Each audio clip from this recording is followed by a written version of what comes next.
لبيك اللهم لبيك لبيك لا شريك لك لبيك إن الحمد والنعمة لك والملك لا شريك لك۔ بسم اللہ الرحمن الرحیم۔ ناظرین، آج ہم آپ کو عمرے کا مکمل طریقہ سنت نبوی حضرت محمد صلی اللہ علیہ وسلم کے طریقے کے مطابق بتلائیں گے۔ اس کے لیے سب سے پہلے جب ہم عمرہ کرنا چاہیں تو طہارت حاصل کر لیں، غسل کر لیں، اور غسل یہ مستحب عمل ہے، اگر آپ کرنا چاہیں تو غسل کر سکتے ہیں۔ اور غسل کرنے کے بعد آپ اپنے جسم پر خوشبو لگا سکتے ہیں۔ خوشبو لگانے کے بعد مرد حضرات 2 سفید چادریں، سلا ہوا کپڑا نہ ہو، اور 2 سفید چادریں اپنے اوپر زیب تن کرے گا، اور عورتیں جو ان کا عام لباس ہوتا ہے وہ لباس پہنیں گی، اور اس کے بعد جو وہ ان کا پردے کا جو اہتمام ہوتا ہے وہ پردے کا اہتمام کریں گی۔ تو اس کے ساتھ ہی آپ نے عمرے کے لیے جب روانہ ہونا ہے تو یہ آپ چادریں اپنے گھر سے بھی باندھ سکتے ہیں، اپنے ایئرپورٹ پہنچ کے بھی پہن سکتے ہیں، اور جہاز میں بھی اگر آپ کو جگہ ملتی ہے تو وہاں پہ بھی آپ یہ چادریں پہن سکتے ہیں۔ اور چادریں پہننے کے بعد آپ نے جب سفر شروع کرنا ہے تو گھر سے جب نکلیں گھر کی دعائیں وغیرہ پڑھ لیں۔ سب سے جو اہم بات ہے وہ یہ ہے کہ آپ اپنے سابقہ تمام گناہوں کی اللہ تبارک و تعالیٰ کے سامنے توبہ تائب ہو کر آپ اس سفر کو شروع کریں۔ اور سفر میں جب آپ جہاز میں بیٹھیں تو جہاز میں بیٹھنے کے بعد جو سفر کی دعائیں ہیں وہ پڑھیں، اور سفر کی دعائیں پڑھنے کے بعد جب آپ میقات پہ پہنچیں گے، جس سمت سے بھی انسان آتا ہے، نبی صلی اللہ علیہ وسلم نے اس سمت کی جو ہے میقات مقرر کیے ہیں۔ وہ میقات وہ جگہ ہیں جہاں سے احرام کی پابندیاں شروع ہوتی ہیں، اور احرام کی باقاعدہ نیت کر کے حالت احرام میں انسان آتا ہے۔ اور یاد رہے کہ یہ جو احرام کی چادریں باندھنا اور یہ احرام کے لیے نکلنا، سفر کرنا، اس کا مطلب یہ نہیں ہے کہ آپ حالت احرام میں ہو گئے، بلکہ حالت احرام میں اس وقت ہوں گے جب آپ حالت احرام کی نیت کریں گے، اور وہ نیت آ کر آپ نے میقات میں کرنی ہے۔ جو پاکستان سے اور برِ صغیر سے جو لوگ آتے ہیں ان کا میقات یلملم بنتا ہے، اور یلملم یہ جدہ پہنچنے سے تقریباً 25-30 منٹ پہلے، یعنی آدھا گھنٹہ پہلے آپ کا وہ میقات شروع ہو جاتا ہے، اور آپ کو جہاز میں باقاعدہ طور پر اعلان ہوتا ہے۔ تو اس وقت آپ نے وہ نیت کرنی ہے، اور اس سے پہلے آپ نے وہ مرد حضرات نے 2 چادریں زیب تن کرنی ہے، اور سلا ہوا کوئی بھی کپڑا نہیں پہننا، سر بھی نہیں ڈھانپنا۔ تو اس وقت جب آپ میقات پہ پہنچیں گے، میقات جب پہنچنے لگیں تو اس وقت آپ نے نیت کرنی ہے، اور زبان کے ساتھ یہ الفاظ بھی کہنے ہیں کہ لبیک اللہم عمرتن۔ یہ الفاظ کہنے کے بعد آپ میقات میں داخل ہوں۔ میقات میں جب داخل ہو رہے ہیں، یہ الفاظ کہہ دیے ہیں، آپ نے نیت کر لی ہے، اس وقت آپ پر حالت احرام میں ہو جائیں گے، اور حالت احرام کی جو پابندیاں ہیں، جو ممنوعات ہیں، وہ آپ پر لاگو ہو جائیں گے۔ اور حالت احرام میں کیا کیا چیزیں نہیں کرنی، کیا کیا چیزیں ممنوع ہیں، کن چیزوں سے بچنا ہے آپ نے، وہ چیزیں یہ ہیں کہ مرد حضرات اپنے سب سے پہلی بات تو یہ ہے کہ جسم کے کسی حصے کے بال نہ کاٹنے ہیں نہ اکھیڑنے ہیں، جسم کے کسی حصے کے بال نہیں کاٹنے۔ دوسری چیز یہ ہے کہ اپنے ناخن وغیرہ نہیں تراشنے، اور اس کے ساتھ ساتھ آپ نے اپنے اوپر کوئی سلا ہوا کپڑا نہیں پہننا، اور خصوصاً سر کے اوپر کوئی ٹوپی، کوئی کپڑا، کوئی امامہ وغیرہ کوئی چیز نہیں باندھنی۔ ننگا سر رکھنا ہے، کھلا سر رکھنا ہے سر کے اوپر، حتیٰ کہ وہ جو چادریں ہوں گی آپ کے اوپر، وہ بھی آپ نے چادریں بھی اپنے سر کے اوپر نہیں رکھنی۔ ہاں، چھتری وغیرہ یا جہاز کی جو چھت ہوتی ہے یا گاڑی کی چھت ہے، اس کی کوئی ممانعت نہیں ہے۔ البتہ جو سر کے ساتھ چمٹی ہوئی چیز ہوتی ہے، مثال کے طور پر ٹوپی ہوگی، امامہ ہو گیا، تو اس کی ممانعت ہے۔ ہاں، آپ سر کے اوپر سامان بھی رکھ سکتے ہیں، لیکن ٹوپی وغیرہ نہیں رکھ سکتے، یعنی جو چیز سر کو ڈھانپ رہی ہے وہ چیز نہیں رکھ سکتے، سامان سر پہ اٹھا سکتے ہیں۔ تو اس کے بعد آپ جب حالت احرام میں ہو جائیں گے تو ان کے علاوہ جو دیگر چیزیں منع کی گئی ہیں وہ یہ ہیں کہ اور اگر آپ بیوی کے ساتھ سفر کر رہے ہیں تو ایسی کوئی حرکت، ایسی کوئی بات نہیں کرنی جس سے آپ کو شہوت ہو، اور اس کے علاوہ کوئی جسم اس کے احرام کی حالت کے بعد جسم میں یا کپڑوں میں خوشبو نہیں لگانی۔ احرام کی حالت سے پہلے آپ جسم میں خوشبو لگا سکتے ہیں، اس وقت بھی کپڑوں پہ یعنی احرام کی جو چادریں ہیں اس پہ خوشبو نہیں لگا سکتے۔ اور اس کے علاوہ عورتوں کے لیے جو منع ہے وہ یہ ہے کہ انہوں نے گلوز نہیں پہننے، دستانے نہیں پہننے اور نقاب نہیں کرنا۔ ہاں، نقاب یعنی وہ جو مخصوص ایک نقاب ہوتا ہے وہ نہیں کرنا، لیکن پردہ کرنا ہے، اپنے چہرے کو ڈھانپنا ہے چادر کے ساتھ، اپنے ہاتھوں کو بھی اسی طرح اس کے ساتھ ڈھانپنا ہے اپنی چادر وغیرہ کے ساتھ۔ صرف گلوز اور یعنی مخصوص جو چیزیں ہیں گلوز اور نقاب وہ نہیں کرنا، باقی اپنے پورے جسم کا پردہ کرنا ہے عورتوں نے۔ اور یہ چیزیں، ان چیزوں سے بچنا ہے، ان چیزوں کا آپ کو علم ہونا چاہیے۔ اگر ان چیزوں کا آپ کو علم نہیں ہے تو اس کے علم نہ ہونے کی وجہ سے یا پھر آپ بھول کر یہ کام کر لیتے ہیں تو پھر آپ کے اوپر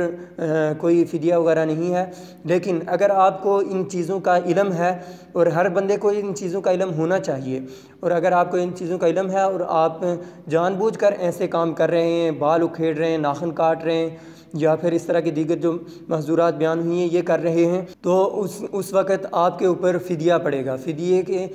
3 شکلیں ہیں، 3 صورتیں ہیں۔ سب سے پہلی صورت یہ ہے کہ آپ کو 3 روزے رکھنے پڑیں گے۔ 3 روزے اگر آپ کو رکھنے کی طاقت نہیں ہے تو آپ 6 مسکینوں کو کھانا کھلا سکتے ہیں۔ 6 مسکینوں کو کھانا نہیں کھلانا چاہتے آپ، یا آپ کو طاقت نہیں ہے، تو آپ پھر ایک بکری وہاں پر جہاں آپ سے یہ کام ہوا ہے، یا مکہ میں آپ نے ایک بکری ذبح کر کے مسکینوں غریبوں کو دینی ہے، تو یہ فدیہ ہے۔ اگر آپ نے جان بوجھ کر ان محظورات کو، ان ممنوع چیزوں کو آپ نے کیا ہے۔ اس کے بعد آپ جب میقات سے آپ داخل ہو رہے ہیں تو ان چیزوں سے بچنے کے ساتھ ساتھ آپ نے تلبیہ کہنا ہے، یعنی لبیک اللہم لبیک، لبیک لا شریک لک لبیک، ان الحمد والنعمت لک والملک لا شریک لک۔ یہ تلبیہ کہنا ہے، اور تلبیہ کہنے کے بعد یہ تلبیہ اونچی آواز سے اور مسلسل کہتے رہنا ہے، زیادہ سے زیادہ کہنا ہے، اور اس کے ساتھ ساتھ ذکر و اذکار، دعائیں وغیرہ کرنی ہیں، اور یہاں تک کہ آپ مکہ پہنچ جائیں۔ اور خانہ کعبہ میں جب آپ پہنچیں گے تو خانہ کعبہ میں پہنچنے کے بعد جب آپ طواف شروع کر رہے ہیں، طواف سے پہلے یہ تلبیہ اور یہ جو مخصوص کلمات ہیں، لبیک اللہم لبیک، لبیک لا شریک لک لبیک، ان الحمد والنعمت لک والملک لا شریک لک، یہ والے کلمات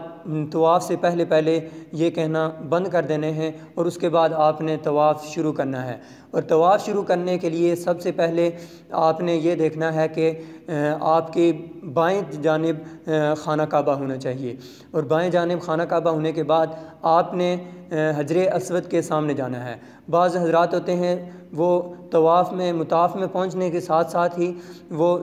طواف کرنا شروع ہو جاتے ہیں، ایسا نہیں کرنا، بلکہ حجر اسود کے سامنے سے آپ نے طواف شروع کرنا ہے۔ آپ جہاں کہیں بھی ہیں آپ سب سے پہلے حجر اسود کے سامنے آئیں۔ جب آپ نے طواف شروع کرنا ہے تو سب سے پہلی جو چیز ہے وہ آپ نے احرام کی جو چادریں، مرد حضرات وہ اپنے دائیں کندھے کے نیچے سے، دائیں کندھے کو ننگا کرنا ہے اور دائیں کندھے کے نیچے سے چادر کو لے کے جانا ہے اور بائیں کندھے کے اوپر پھینک دینا ہے، اور یہ صرف طواف کی حالت میں ایسے کرنا ہے۔ اس کو کہتے ہیں اجتباء۔ یہ اجتباء صرف طواف کی حالت میں کرنا ہے۔ لوگ گھروں سے نکلتے ہیں تو ایسا کر کے نکلنا شروع ہو جاتے ہیں، تو یہ چیز نہیں کرنی، بلکہ جب آپ نے طواف کے لیے طواف شروع کرنا ہے تو اس وقت یہ آپ نے اجتباء کرنا ہے، یعنی اپنی چادر سے یہ دایاں کندھا ننگا کرنا ہے، اور دائیں کندھے کے نیچے سے لے کر چادر بائیں کندھے کے اوپر پھینکنی ہے، اور اس کو کہتے ہیں اجتباء۔ اور یہ صرف طواف میں کرنا ہے، اور طواف جو ہی مکمل ہو تو آپ نے یہ چادریں دوبارہ کندھے کے اوپر رکھ کر پھر آپ نے 2 رکعتیں مقام ابراہیم کے پیچھے پڑھنی ہیں۔ اور جب آپ نے اجتباء کیا ہے، یہ چادر، یہ کاندھا ننگا کیا ہے، اس کے بعد آپ نے حجر اسود کی طرف اشارہ کر کے آپ نے بسم اللہ اللہ اکبر کہنا ہے، اور اس کے بعد آپ نے طواف شروع کرنا ہے۔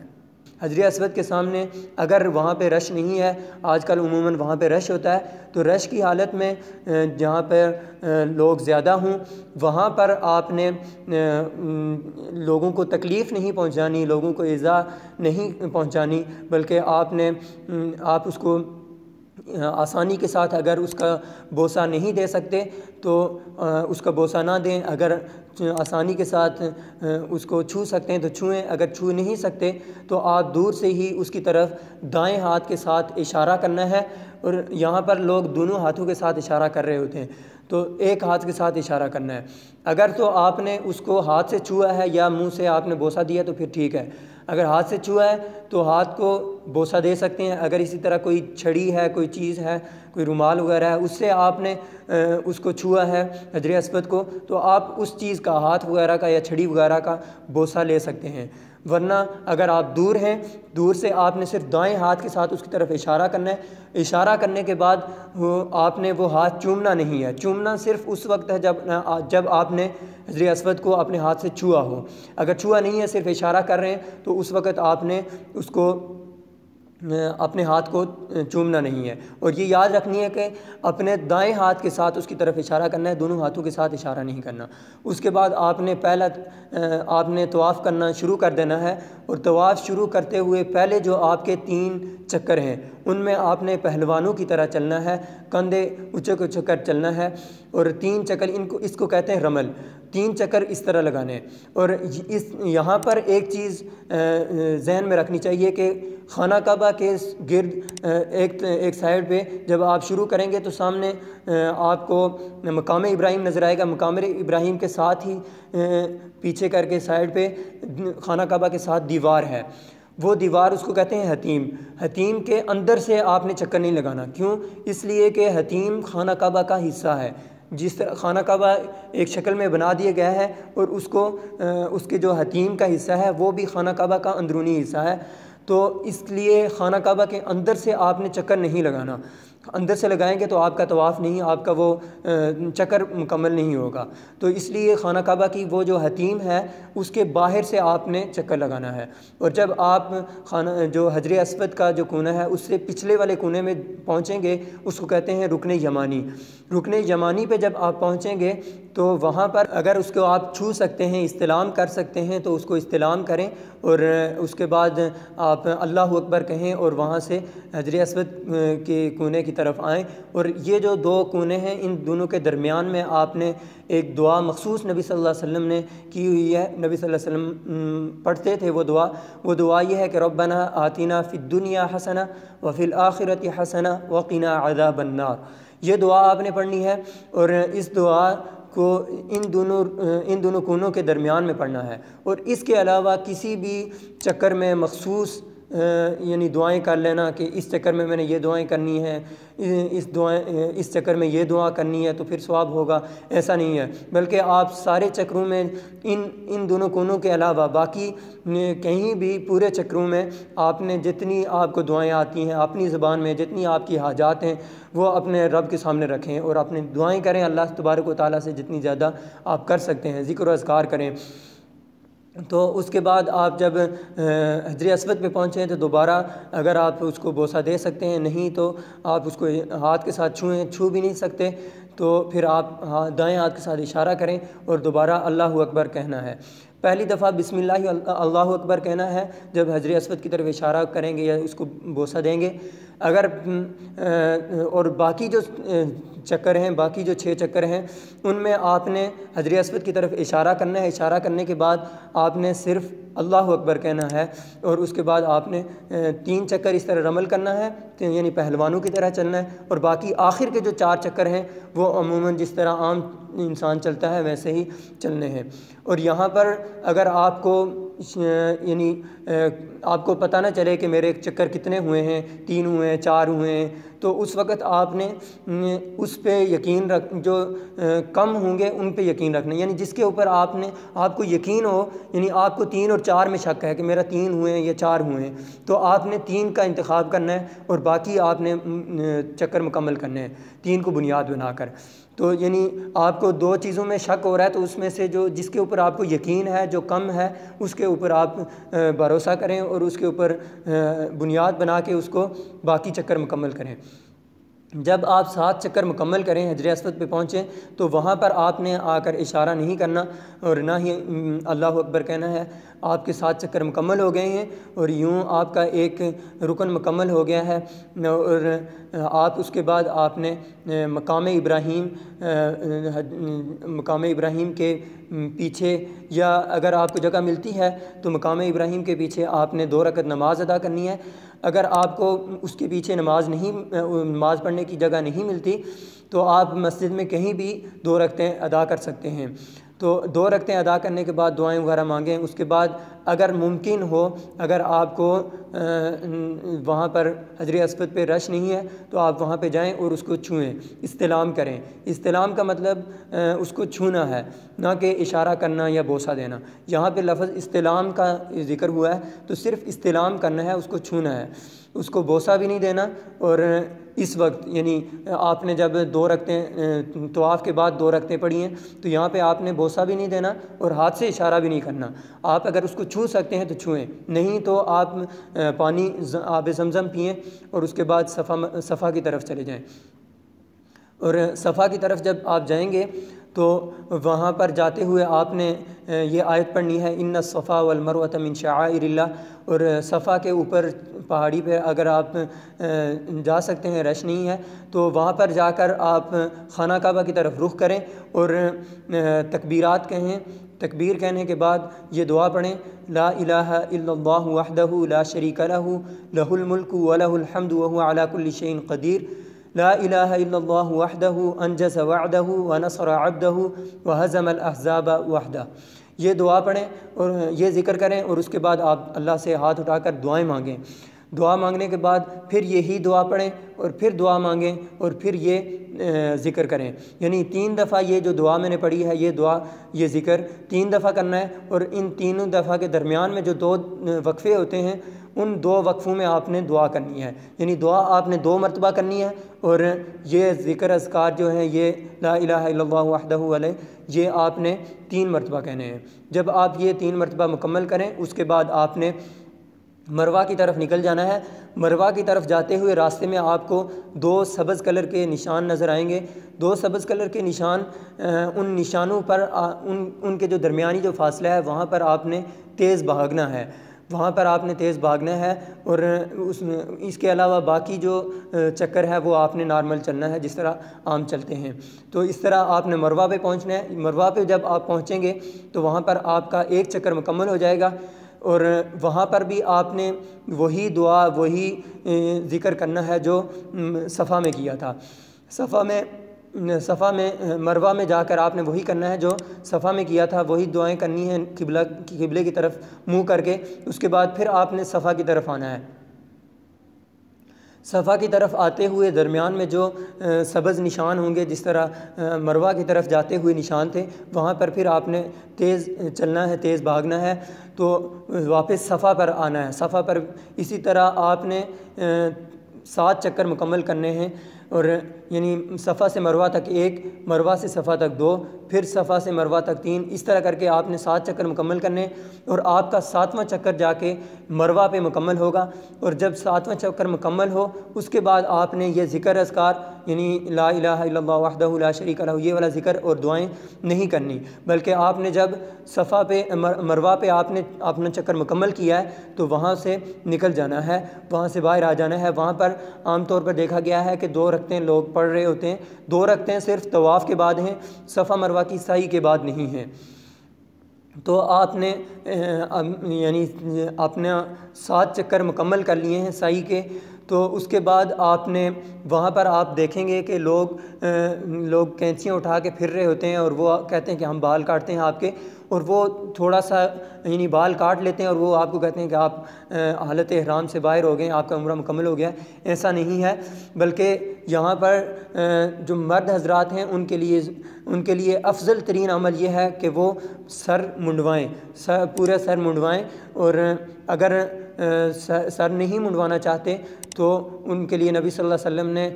قصر کرنے کا یعنی بال چھوٹے کروانے کا، پورے سر کے بال چھوٹے کروانے کا حکم دیا ہے۔ اور عام حالات میں بھی سر کے بال جو بعض حصے کے کاٹ لیتے ہیں اور بعض کے چھوڑ لیتے ہیں، یہ ممنوع ہے۔ اور ہم ایک بہت بڑی عبادت کر رہے ہوتے ہیں، وہاں پر ہم اگر سر کا چھوٹے سے حصے کے ہم بال کاٹ لیں اور ہم کہیں کہ ہم حالت احرام سے باہر آ گئے، ایسا نہیں ہے، بلکہ پورے سر کے بال آپ نے کٹوانے ہیں۔ اور پورے سر کے بال، اس کا بہترین طریقہ یہ ہے کہ آپ مشین پھروا لیں، مشین نہیں تو کینچی سے بھی آپ پورے سر کے بال کٹوا سکتے ہیں۔ اور یہاں پر جو عورتیں ہیں ان کے لیے یہ ہے کہ وہ اپنے بالوں کے ایک انگلی کا ایک پورا جو ہے اس کے برابر آپ اپنے وہ بال کٹوا لیں یا خود کاٹ لیں تو اس کی اجازت ہے۔ تو اس کے بعد عورت جب اپنے بال کٹوا لے یا کاٹ لے، محرم سے کٹوانے ہیں وہاں پر، اس کے بعد آپ نے اپنی جو عورتیں ہیں ان کا مکمل ہو جائے گا۔ اسی طرح مرد جب اپنے بال کٹوا لیں گے وہ حالت احرام سے آزاد ہو جائیں گے اور اب ان کا عمرہ جو ہے وہ مکمل ہو جائے گا۔ یہاں پر میں 2-3 چیزیں واضح کر دوں کہ عمرے کے لیے عمرے کے جو رکن ہیں وہ 3 رکن ہیں۔ احرام باندھنا یہ پہلا رکن ہے، دوسرا رکن خانہ کعبہ کا طواف کرنا ہے، اور تیسرا رکن سعی کرنا ہے۔ ان تینوں رکنوں میں سے کوئی ایک رکن بھی اگر انسان سے رہ جاتا ہے تو اس کا عمرہ نہیں ہوگا، اس کو یہ رکن لازمی طور پر ادا کرنے ہوں گے، اس کے بغیر اس کا عمرہ نہیں ہوگا۔ دوسری چیز جو واجبات میں ہے، واجب اگر انسان کا رہ جاتا ہے تو اس کو فدیہ دینا پڑے گا۔ تو وہ واجبات کیا ہیں؟ واجبات یہ ہیں کہ احرام میقات سے احرام باندھنا ہے، یعنی احرام کی جو نیت کرنی ہے، حالت احرام میں جانا ہے، وہ میقات سے جانا ہے۔ میقات کے اندر جا کر آپ احرام باندھیں گے، یعنی آپ بھول گئے ہیں، آپ نے احرام نہیں باندھا، آپ مکہ پہنچ گئے تو یا تو آپ کو واپس آنا پڑے گا میقات پہ یا پھر آپ کو وہیں سے آپ احرام باندھ لیں، لیکن آپ کو فدیہ دینا پڑے گا۔ تو دوسری چیز جو ہے وہ آخر میں جو آپ بال کٹوا رہے ہیں، حلق کروا رہے ہیں یا قصر کروا رہے ہیں، تو یہ حلق یا قصر یہ واجبات میں سے ہے۔ ان دونوں چیزوں میں سے اگر کوئی چیز رہ جاتی ہے تو آپ کو وہ چیز کرنی ہوگی۔ اگر نہیں کر رہے آپ تو آپ نے ویسے ہی عمرہ کر دیا، مکمل کر دیا، حالت احرام سے باہر آ گئے تو آپ کو پھر اس کا فدیہ دینا پڑے گا۔ اس کے علاوہ 3 چیزیں ایسی ہیں جس کے اوپر جو منع ہے حالت احرام میں، وہ یہ ہے کہ آپ نکاح خود کر بھی نہیں سکتے اور نہ کسی کا کروا سکتے ہیں، نہ کسی کی منگنی کر سکتے ہیں، کروا سکتے ہیں۔ اس طرح کے معاملات نہیں کر سکتے حالت احرام میں، اور اگر اس طرح کا کر دیں تو اس کے اوپر فدیہ تو نہیں ہے لیکن منع ہے یہ۔ اور دوسری چیز، وہاں پر کسی جانور کا شکار نہیں کر سکتے، کسی جانور کو قتل نہیں کر سکتے۔ تو اگر آپ کسی جانور کا شکار کر لیتے ہیں، اس کو ذبح کر لیتے ہیں، اس کو شکار کر لیتے ہیں تو حالت احرام میں، تو پھر اس کا آپ نے فدیہ دینا ہے۔ اس کا فدیہ یہ ہے کہ آپ نے جو جانور شکار کیا ہے اسی طرح کا جانور آپ نے وہاں پر فدیہ دینا ہے، وہاں پر ذبح کر کے مسکینوں کو دینا ہے۔ اور تیسری جو چیز ہے وہ ہے جماع۔ میاں بیوی جماع نہیں کر سکتے، ہم بستری نہیں کر سکتے حالت احرام میں۔ حالت احرام میں اگر وہ جماع یا ہم بستری کریں گے تو ان کے لیے ان کا عمرہ نہیں ہوگا، وہ عمرہ تو انہوں نے مکمل کرنا ہوگا، اور وہ عمرہ مکمل کرنے کے بعد آپ کو اس عمرے کا کفارہ ادا کرنا ہوگا۔ نئے سرے سے دوبارہ آپ نے میقات میں جا کر اپنا احرام باندھ کر دوبارہ عمرہ کرنا ہوگا، یہ اس کا کفارہ ہے۔ اس طرح آپ کا عمرہ مکمل ہوتا ہے، اور آپ اپنے عمروں میں اپنی خصوصی دعاؤں میں ہمیں ضرور یاد رکھیے گا۔ لبیک اللہم لبیک لبیک لا شریک لک لبیک ان الحمد والنعمت لک والملک لا شریک لک۔